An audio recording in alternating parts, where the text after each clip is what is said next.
Hello, beautiful women of the world. Good afternoon. I am so pleased to be here with you again. And I want to ask, so far, how is your week going? And who are you being in the experiences that have come up so far? That is the title of our conversation.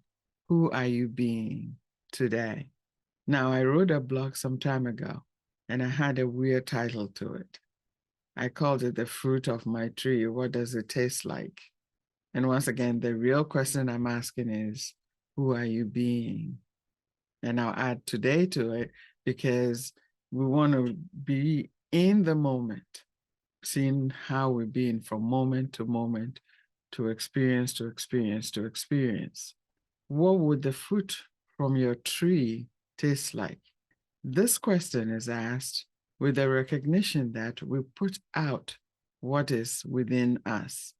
As women, we can all agree that we've had multiple personalities that are a direct result of our life experiences. We may have encountered people who make us question even whether God exists.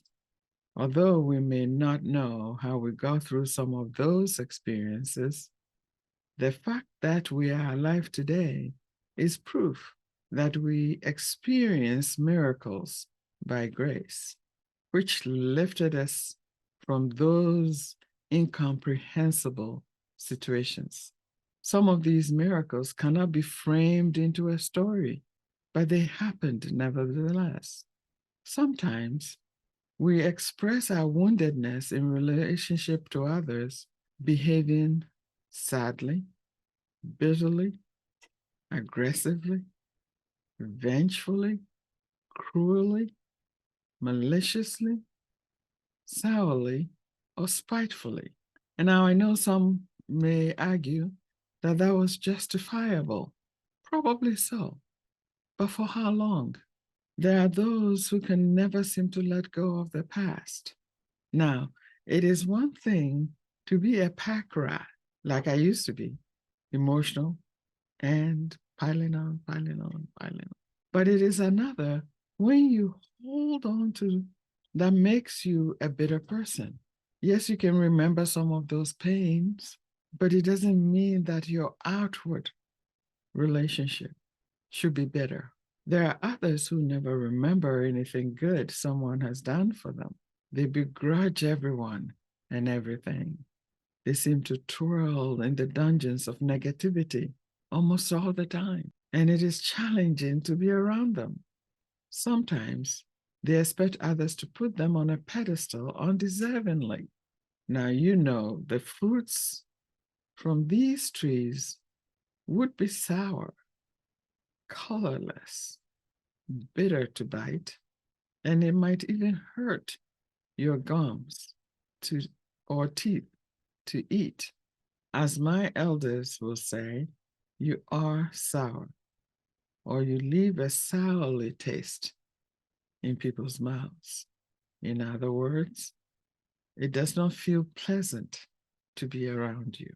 But there are others who experience the same woundedness, and yet they are able to turn these injuries into the most sunny, warm personalities.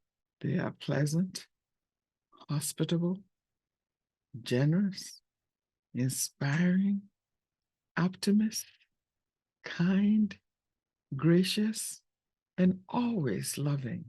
They twirl in the frequency of goodness and love.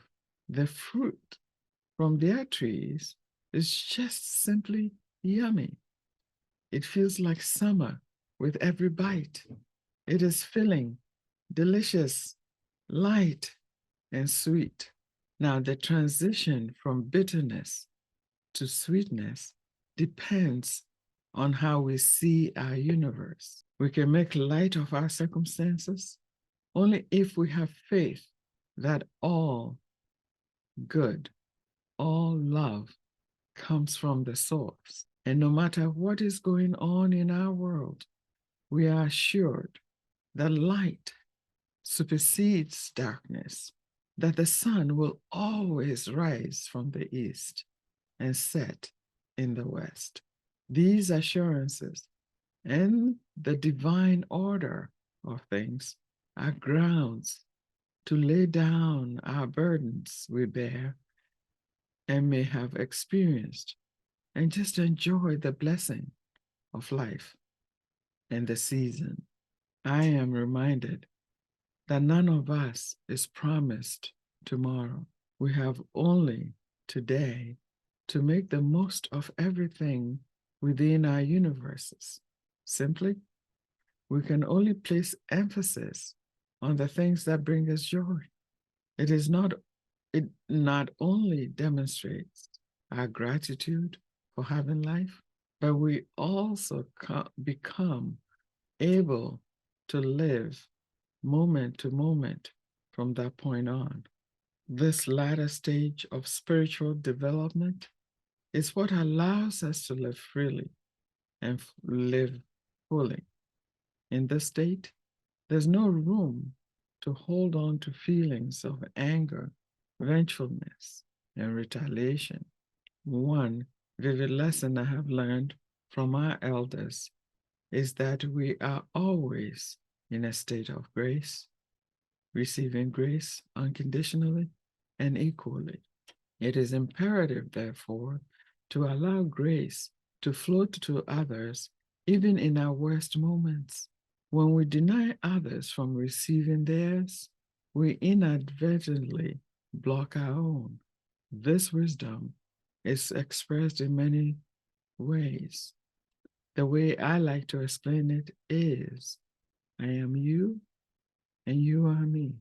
Every time I decide to block something coming to you, and I'll say that again, every time I decide to block something good coming to you, I am blocking my own good. When we deny grace flowing to others, we may feel that we are in control, exerting some power over others. But power over or control are the very nemesis of our well-being. It puts us in a place of weakness. We tend to hold on tight because if we were to lose that grip, we may have nothing. All my clients may have heard me say this at least once. It is never about the other person. It is about you. What is playing out in your experience is what is with you. I am aware that there are many different personalities, as there are many kinds of people, cultures, races, and traditions. I have learned from different creation stories that everything from source is good after the creation. Our references to life changes and growth can also be framed as good because the universe does not waste energy. Our transformations are meant for good. Our diversity is meant for good. The variations exist so we can experience different flavors of food, of fruits, of dances, of languages, and so on. And remember, please, that we have choices. We can choose to be continuously annoyed, blaming others for our discontent, even misery, or we can choose a clear path of forgiveness, unburdening ourselves from the past by acknowledging the present moment, the small, tangible, and intangible things that bring us joy, that definitely would catapult us into a brighter future. We have choices to make. With all this abundance around us, who would choose a sour experience? I know of no one who understands the framework within which Source operates, who would choose anything other than happiness. So let us spring forward with exuberance, with a new mindset of letting go of some of our painful pasts into the summer and beyond, sharing only the sweetness born out of knowing and experiencing that state of joy and goodness that is available to us. Remember, I am you, you are me. How you choose to treat me is how you're treating yourself.